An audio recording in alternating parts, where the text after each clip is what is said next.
Welcome once again to Social Distillation, the submarine still of the internet, where we attempt to drop the bead and pour white lightning directly on your brain, which, sounds like it might sting a little, but it's probably a good disinfectant, so give it a try. Today we're going to start with something a little lighter. We're going to start with some fitness stuff, because I'm apparently a dum-dum with a thick candy shell for a brain and have been doing things all wrong. Not all wrong. I told you this one wasn't so bad. But it does go back to our previous discussion about the trade-offs between the different kinds of training and what you should be focusing on. I think there's a little bit more advanced part of it where your programming in general can be just tweaked slightly to make a big change. But then I brought up in our conversation earlier, assistance exercises and stuff, because I think you might have gotten to a point where you have focused too much on one thing and broke yourself a little bit in the process. So Yeah. Well, it's also a good example of why you never stop learning, you never stop thinking, you never stop evaluating. well, No, and also how there's a saying, and it's partially true, is everybody's their own worst coach. mhm. Because you have to separate your I want to from I need to. And I think you had a little bit of I want Yeah. to in there that Yeah, it was both, but it was probably a little more 70-30 than 50-50 want versus need. well, Of yeah, I think yeah, it's not an absolute. It's not I just for you didn't really just force something into your program. Like I said, the tweaks are going to be minor to it right. from So what I so saw. let me explain to anyone who's actually watching this nonsense with two rambling old men uh, who aren't as funny as the Muppets. Anyway, um, that's basically what we are, is the old men from the Muppets, right? Yes. Okay, so here's what I'm doing. Is lately what I've been doing is I've been shifting phases. Um, I think the fancy word is mesophase if you're watching the hip YouTubers. Anyway, so I've been adjusting my programs more frequently than I usually do because I have found that as I've become an old geezer, I can't maintain the same program as long as I used to. I used to program in 4 to 6 week blocks. I find I burn out a lot faster than that. So now I do 2 or 3 week blocks. And the current phase, since I was doing high volume stuff for the last several weeks, I've switched to do high weight stuff, strength stuff, um, for the next week or two. And what I'd planned on doing is an upper body and a lower body exercise. Well, one exercise per day, 5 sets of 5 with 2 minutes of rest in between. So that's kind of a standard strength gain thing. If you look at power lifter type programs, that's what you see a lot is 5 by 5. It's very standard. And then what I almost always do is, especially with my core lifts like that, is to continue to work on, or at least not lose mobility, is I always mix in antagonist mobility moves and stretches. And for anyone who doesn't know, um, an antagonist is the most obvious example is your bicep and your tricep, right? So all of your muscles work in pairs. So when the bicep is contracting, the tricep is stretching, and vice versa as I move here. So when I do my deadlifts, I stretch out. I do movements on the front of my hip to counteract all of the To open this it that up. I'm doing. Yeah, To open it up. right. And that's a good thing. So there's something you did very right there. So if you do that throughout your sets, an obvious one with uh, your hip thrusts, which was one of Mm, your days. Hip thrust is where you put a bar on your belly and you push it up with your butt and you squeeze out at the end. So it's pretty much all uh, booty. butt, a little bit of hamstrings. If you do Mm, it right, it's mostly butt and a little bit of hamstrings, and then everything else kind of just supporting so you don't collapse in other places. But the prime movers are your butt and your hamstrings. Uh, And so he would stretch the opposite side, which would be your hip flexors, which are things like the rectus femoris, which is the one quadricep muscle that goes over your hip, your psoas, your iliacus, and if you ever hear a trainer say iliopsoas, walk the other way. Uh, uh, the, uh, the bottom part of your abdomen, the things that cross over your hip on the front side, and so if you stretch those out, you have less basically resisting of your own movements. Because if they're tight, you have to get past that tightness just to extend the hip. And you see people walk around with their hips a little bit bent forward, what we call anterior pelvic tilt.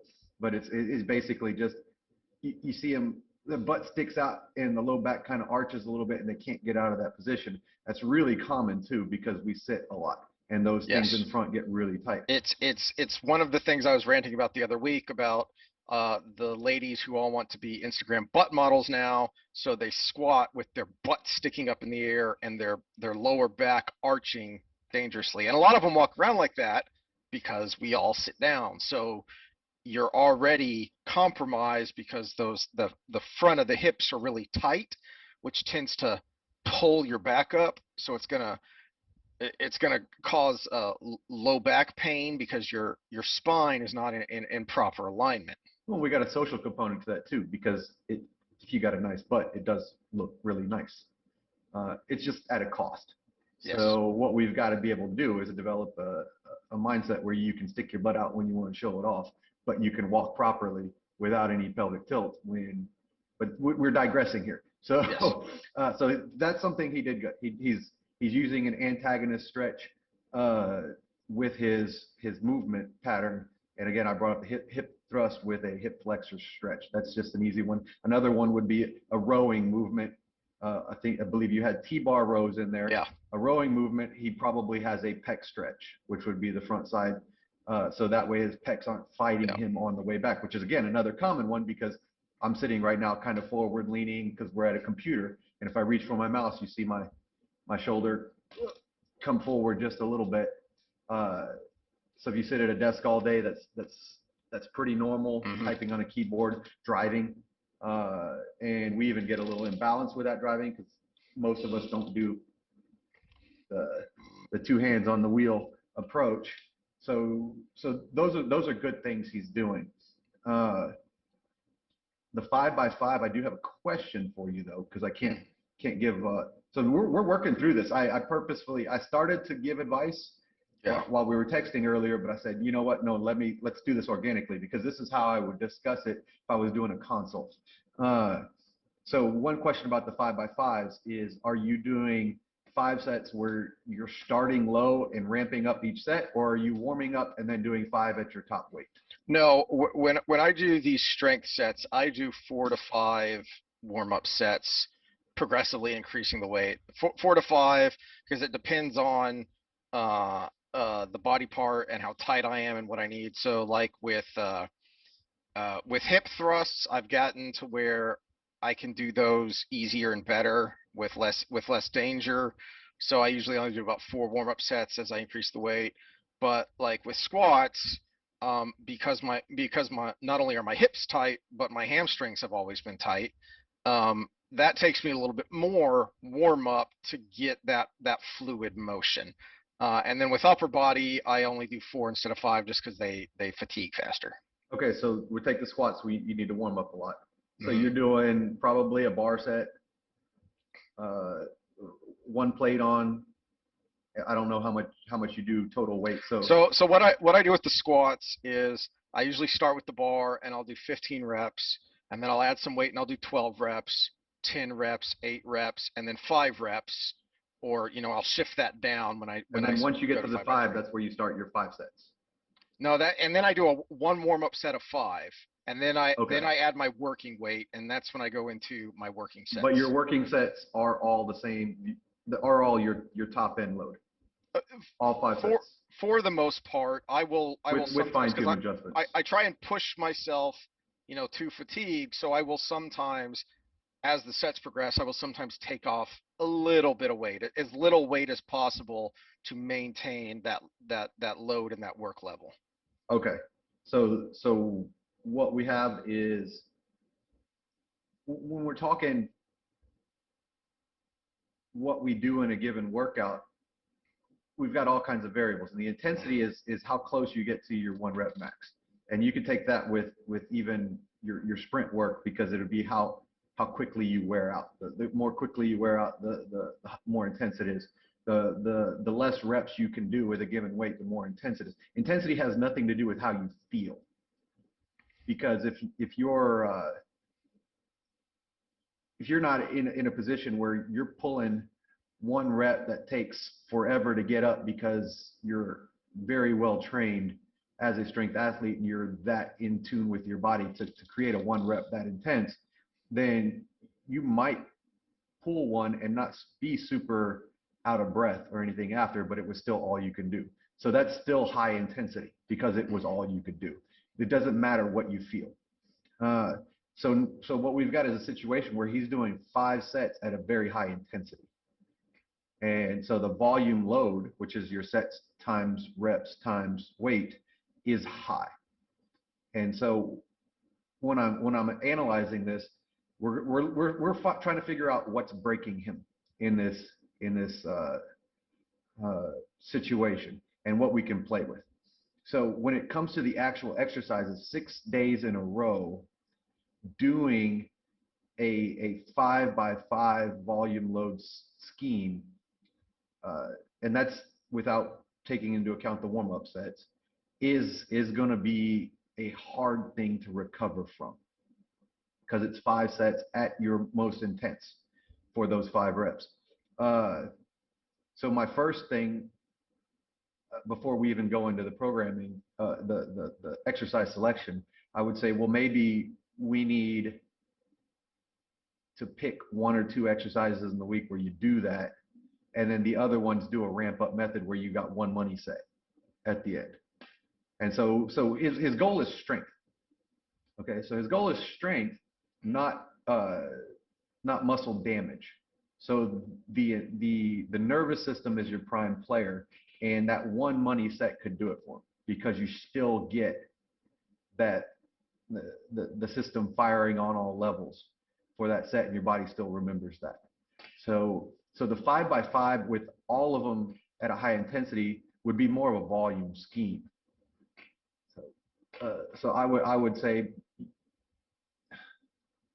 if your specific goal is strength, I would say do them all with that 1 money set. But because we all do kind of a hybrid program to where we want some of a little bit of everything. I pick 1 or 2 exercises in the week to do that higher volume intensity and make them completely unrelated. So you don't want to do your hip thrust and your deadlifts as your 2 exercises you pick. I wouldn't even say, I would say pick 1 upper body, 1 lower body. So maybe, I know you were trying to get your overhead press up, so pick your overhead press to get your volume. Whichever, I would say whichever one makes you hurt the least. What day you hurt the least after, have that as your volume days. And then you would minimize volume on the ones that make you that are harder for you to recover from, until you get a little bit better at them. So that would be the first change I make, because 5x5 at your top weight is a lot of volume. 25 reps at the most you can do, basically, minus the fine-tune adjustments because you got tired or whatever. Well, it's still the most you could do because you got getting tired. So you've got a combination of the neurological fatigue from those heavy sets and the muscle damage from just all the reps you're doing. So we're talking recovery time. We've got competing factors there. Now, in the overall program, you said lower body, upper body, and it's 6 days. So you're going lower, upper, lower, upper, lower, upper, right? Well, what I'd been doing when I did this phase is I'd been doing that every day, but I've retrained myself to the point I thought I could do more. So what I was trying to do was a lower upper on 1 day, and I would do that for 3 days instead of spreading it out over 6. And then after that 3rd day, I would take a day off to do mobility work, recovery work, and then I would reset the program and do that again, but at 5x3 instead of 5x5. Which, for those out there, we haven't talked overtraining. For those out there that are like 7-day workouts, that sounds like too much. And then there's some people out there that are like, oh, every day is a training day, whatever. 7 day program's not too bad. It's just you can't do as much in each individual day when you do that. In fact, I think Tony Gentlecore, I heard talking about how as he got older, he said his body responded better to more frequent, lower volume workouts. So again, a 6 day program at one main lift is considered lower volume. Now he was doing a lot in those lifts as we just talked about, but so what I would do is quick little adjustment. I think this is the advanced technique that I was talking about. That I think will make all the difference. Is instead of going lower upper lower upper lower upper, and I did see your split, but there was I would say do a for 6 days try a legs push pull legs push pull, and so now you can get uh, an extra day of rest for that specific movement. So, Mhm. say squat, bench, rows, then your hip thrusts, uh, what was your overhead press, and then some other sort of pulling exercise like weighted chin ups uh, or it's hard to fit deadlifts in that scheme uh, because they involve so much of the upper body as Yeah. well. Uh, they're considered a pulling exercise in most powerlifting programs, but they also don't train as frequently as we But would. yeah. And And that's why I paired bench in this particular phase. That's why I paired bench with my deadlifts, because even though the prime worker is that posterior chain, the the primarily the hamstrings, but then also some of the glutes, you're basically engaging practically everything but the chest yeah. with a Okay, so deadlift, so let's take that especially when back. you're So going heavy and because heavy I know load. you wanted to do hex bar, which is your Yeah, deadlifts. So consider that a lower body exercise. So yeah, what we do, that was your day one, right? yeah. Yep. So hex bar, uh, bench, and then pulling exercise, some sort of rowing exercise. That can be your T bars, because then we'll come back with squats, uh, then your overhead press, and then a pulling day. So again, another A vertical if I'm doing a horizontal pull the first pull day, yeah, right? and Yeah, it would match well being back to back with the overhead press because you got a yeah. vertical push and vertical pull. So they're antagonists back to back days. So everything that's Hmm. resting from one day you should be stretching it the next day if you're doing your antagonist stretches. So uh, so yeah, so some kind of pull down or chin up type exercise on that. So that now you've got those extra days of rest in between. And the other part is uh, we need to add some assistance work. So now we've taken volume away from your main exercise because we're looking for that money set of neural stimulation. And you're gonna be able to perform better on that last set, I think, with that scheme. So now we're gonna add a second exercise, and this is where pairings get a little bit more complicated. Because so what complements what I'm doing on the day? So first day legs is hex bar, right? You can do that one leaves a lot of things wide open because hex bar hits supposed to be mostly posterior chain, but it hits the quads a little bit more than a conventional Yeah. deadlift. So I would do a single leg squat of some sort. So whether it's a split squat, a lunging motion, just some walking lunges, lightweight, to get some volume work to uh, to to get that volume that you missed with the Hmm. all those extra heavy sets. 5x5 is a pretty advanced technique. And I'm not talking advanced as in complicated. Advanced as in you need a lot of training experience on your body for that kind of stress. And if we're having pain, then that's when we pull back from something like that. So then yeah, I would do something single leg or something that's lateral. So either a walking lunge or a lateral squat or something like that. And so then you can get your volume, 3x10, 3x8, something like that. Moderate intensity. And then do your stretches. Uh, I like to do my heavy core on the same day I do my legs because then it's the longest before I'm core loaded again to do Yeah. my next leg day. So that it's mix and match there. It depends on what you're doing for core, but then that would be when I would do my harder core exercises. Uh, then the next day we got bench press, so we'll want to pair it with something that's not going to interfere with your posterior the next day, but also be able to add volume to that, again, lower volume you got in your bench. So then something with your gimpy shoulders, probably not a chest fly yet. So No. maybe incline press, close grip bench press, dips. I love dips. And I've got my rant on all articles poo-pooing on dips are describing improperly done dips. You already But did that. Yeah, we talked yeah, about that. so Um, I do decline a lot if I'm at home because I have fewer options, and mhm. that shortens that chain and helps me keep that shoulder depressed so that it doesn't aggravate anything. Yeah. Well, if your main lift is bench press with a bar, I would do something with independent movement, like I said, dumbbell inclines or close grip bench press, Yeah, rotational bench press. You want to work a core at the same time. Single arm presses are I do that a great. lot. Yeah. Yeah. So again, don't go overkill on the volume. Just an assistance exercise that'll pop that up. Uh, and I don't want to get overcomplicated here because we could all start with what we talk about here, and then we can talk about adding the little things that will Hmm. help, just kind of shore in the little weak spots. So maybe you have a little weakness in your shoulder, your deltoids get tired fast on your overhead press. Maybe we can start adding some lateral raises or rotator cuff work or something like Yeah. that in there. But I'm trying to be a little bit more simple here. So T-bar row, now you do a vertical as your assistance on that.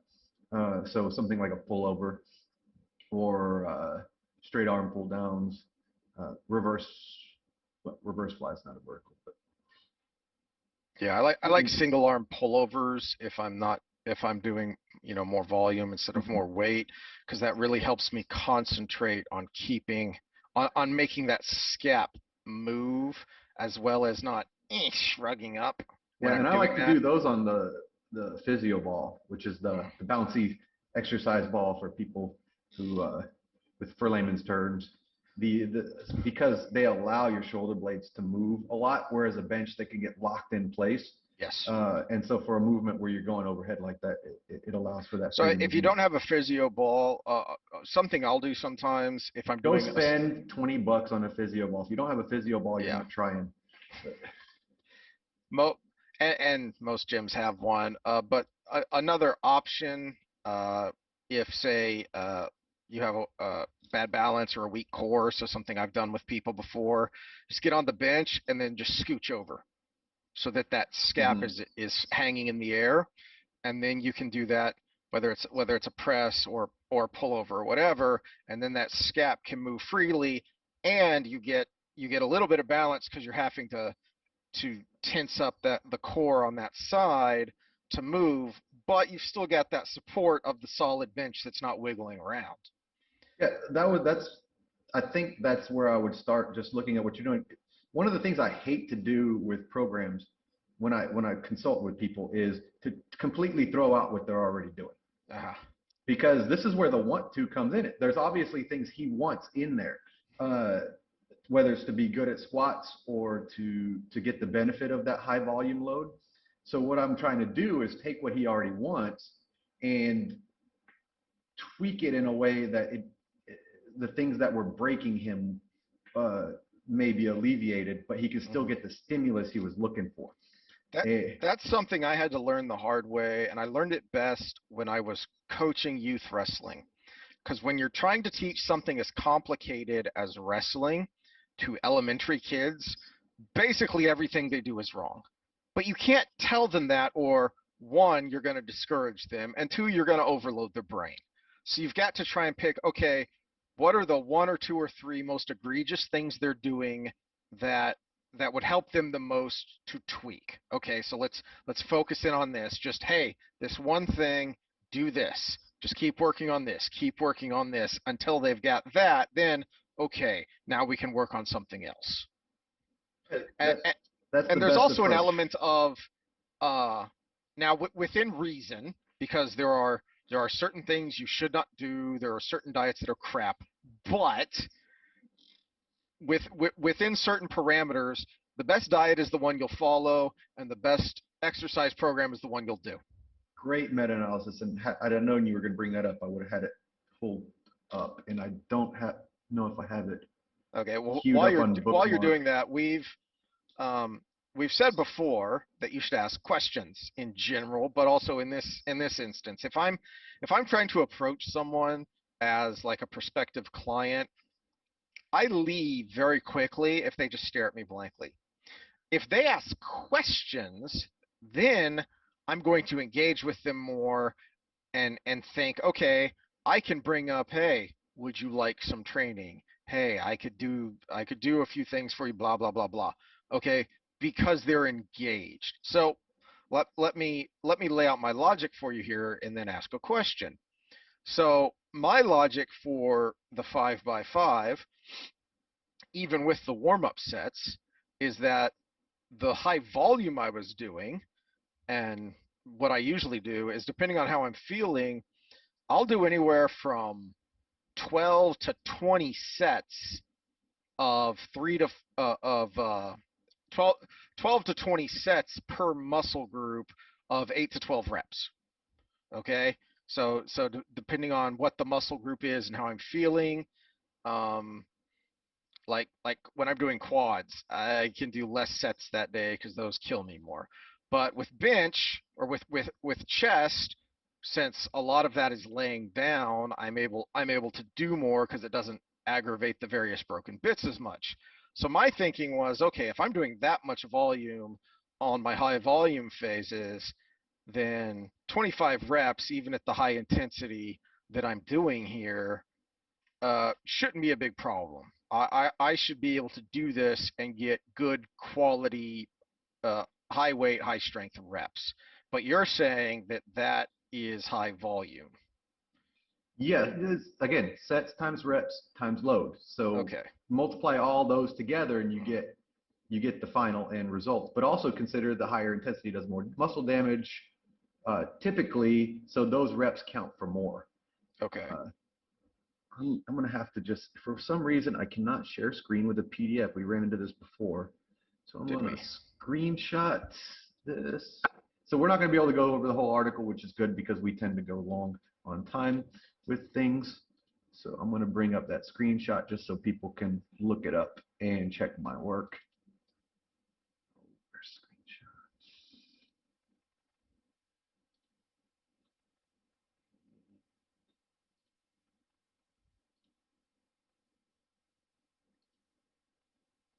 Core. That's what I was going to say while you're doing that. So Sam mentioned core work and core loading, but now he's found his thing, so we'll talk about that in a second. Okay, so uh, diets, weight. So if your goal is weight loss, and this is specific to weight loss, so diet has a lot of nuance to it for the most. I'm going to take that back because it's actually going to be contradictory to what I'm about to say, and I hate to contradict myself. I was almost going to say something it would be hard to describe in 5 minutes or less, but here's a good meta-analysis. Remember from our last time we talked about 2 times ago we talked about meta-analysis and how they were kind of the top of the food chain. So what this group of people did was take a bunch of randomized controlled trials and put them together into one paper and make a big picture out of it. And I like this one because when you go to the methods and see what they did, they actually selected their uh, their research based on certain parameters, which included things like uh, at least a 12-month follow-up to it. So we have not just these people stuck to a diet for 3 weeks and this group A lost more than group B. They also checked these articles for if they controlled for calories, if they controlled for uh, whatever factors they were looking at, you know, uh, and anything that might impede the result from that. So protein versus carbohydrate, obviously, if you don't uh, have exactly the same calories, you're going to get a different result no matter what the protein and carbohydrate ratio is. So they went and did all the work for all of us here, and they still came up with, and I don't know if it's on this front page, but it was over 1,000 studies that they brought together on 40 different diets. And the end conclusion after all of that was they pretty much all work the same for weight loss. The major contributing factors were adherence, and if they controlled for calories. So if they controlled for calories and you could stick with it, it works within 2 pounds. Now the winner, you think you can guess the winner? No clue. Atkins. Now again, this is specifically weight loss. This has nothing to do with cholesterol or bone health or muscle gain or anything like that. So Atkins won by, I think their error rate was 2 kilograms over a year. So we're talking 4 pounds over a year. It's significant by research standards, but the magnitude is not very great.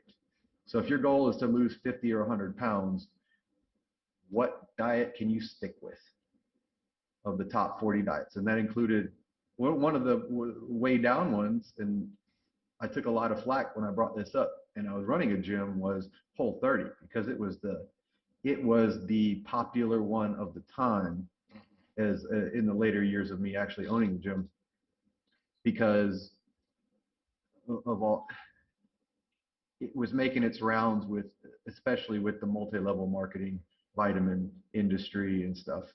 But Whole30, it was one of those demonize everything, so you end up eating less because you can't eat anything. But it was really hard to stick to. That's why it was near the bottom. Because it demonized everything, so you have fewer options. Mm-hmm. Well, and it gets expensive. Yeah. If you have to have everything 100% labeled organic and all these different vegetables you can't eat, or beef gets expensive when you have to get organic, grass-fed, free-range Argentine beef, you know. So if you're paying $9 a pound for beef, you're less likely to get it. Yeah. Yeah. Do we want to delve a little more into nutrition, or do we want to tease that for next time? Because we'd said a couple times we're going to talk about no, it. we'll stay general on this one. So I just Okay. wanted to bring that up because it was key to your point, Yeah. you know, that that adherence was the biggest Yeah. factor. Yeah. So experiment a little with, if you can't find something that works or something that you'll stick with, experiment a little to some different styles and find something that's quality from a reputable source that you can trust, that Mhm. you'll stick with. My only mini rant was ab work, core work, because you'd mentioned that.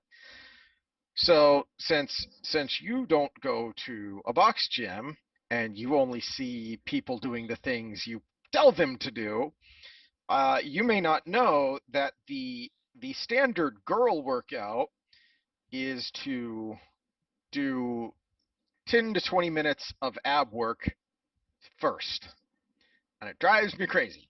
You're gonna get us flagged, by the way. You're gonna get us flagged.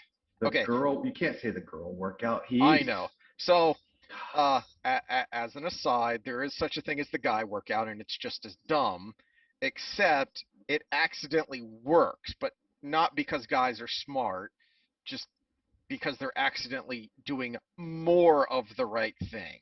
I'm Which, gonna counter that with something, because the okay, old muscle and fitness method, which was the guy workout, the body part splits. yeah, We're yeah, gonna do back and buys. We're gonna do chest and tries and calves and quad, and they broke everything up by body part. Actually, yep, doesn't work very well for a natural lifter, hmm, because you only hit everything about once a week.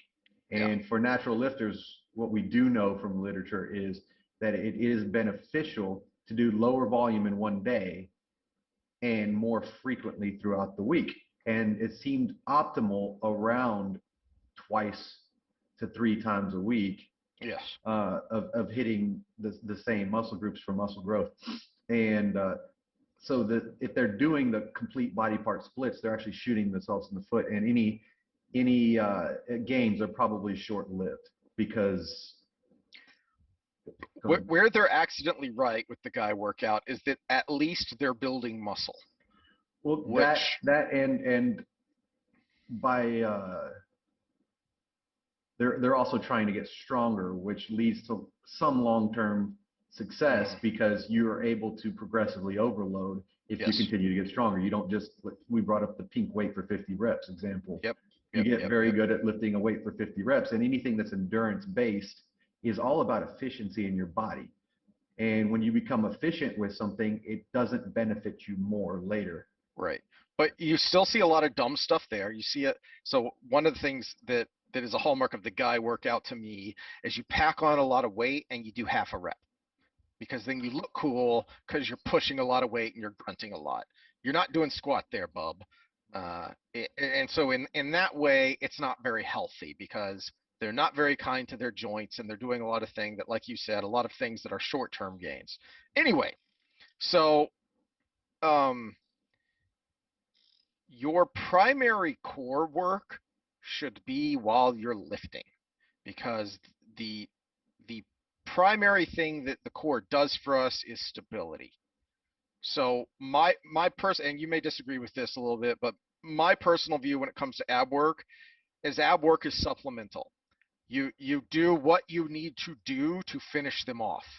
So like uh if I do a quad day, if I do a heavy anterior leg day that's like front squats and Bulgarians and some lateral stuff and all that, I've burnt out my core enough just keeping my posture and holding that weight that I usually don't do anything that day.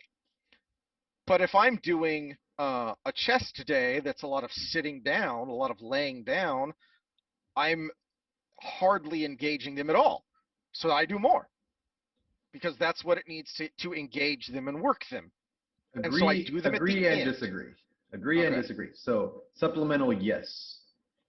And that so putting them at the end of the workout, if you're going to be core loaded at any time, that's Mm-hmm. absolutely correct because you don't want to wear out your core and then put something on your back. Exactly. That's going to crush your spine.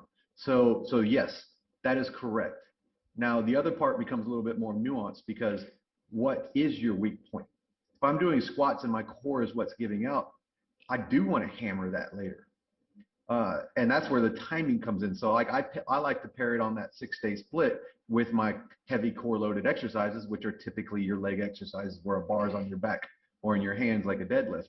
So so at the end of that day, I'm gonna do the most intense core exercise that day, and it's gonna be limited by how tired it is from the squats.